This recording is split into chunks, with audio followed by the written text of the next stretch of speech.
Reality therapy. The founder of reality therapy is William Glasser. His approach was developed in the 50s and 60s. Originally, it emphasized that individuals are responsible for what they do. And then in the 80s, he began teaching control theory. That is, that people have choices about what they're doing. It's based on the assumption that human behavior is purposeful and originates from within. And our behavior is our attempt to get what we want. The philosophy is based on the assumption that people are self-determining and that our behavior is aimed at trying to satisfy human needs for survival, belonging, power, freedom, or fun. This theory describes how people attempt to control the world around them and teaches them ways to effectively get what they want so that they don't hurt others in the process. The key concept then is that behavior is an attempt to control our perceptions of the external world to fit our internal and self-satisfying inner world. The therapeutic goal then is to help people find a better way of meeting their needs for belonging, power, freedom, and fun.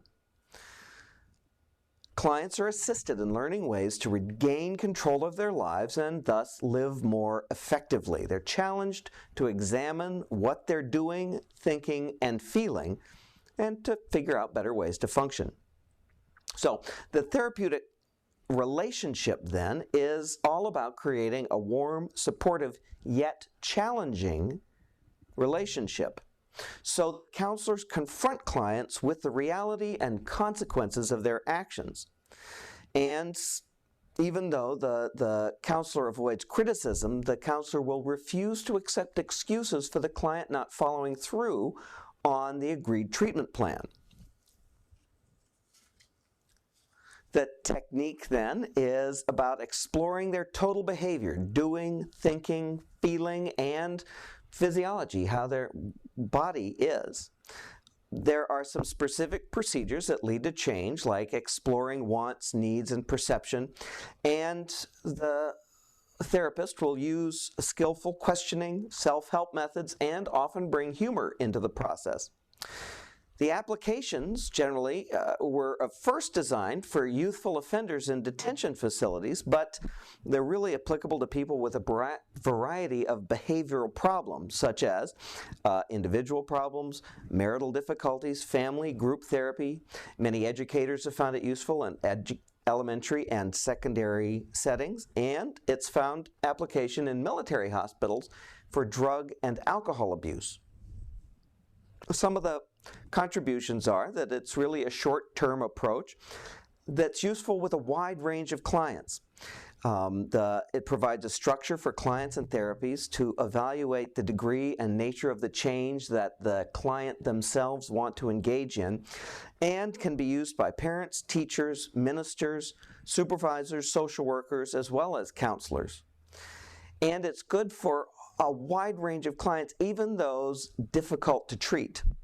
Limitations, though, are that it doesn't really deal with the past, childhood traumas, transference, your feelings and dealing with the unconscious doesn't really have much to do with that. And there's a tendency to downplay the role of the client's social background in shaping who they are. So cross-cultural work is difficult. And because it can become symptom-oriented, it often discourages work with deeper emotional issues. Some of the terms that you need to know: autonomy, the state that exists when an individual accepts responsibility for what they're doing and take control of their life. Commitment is the act of sticking to the treatment plan.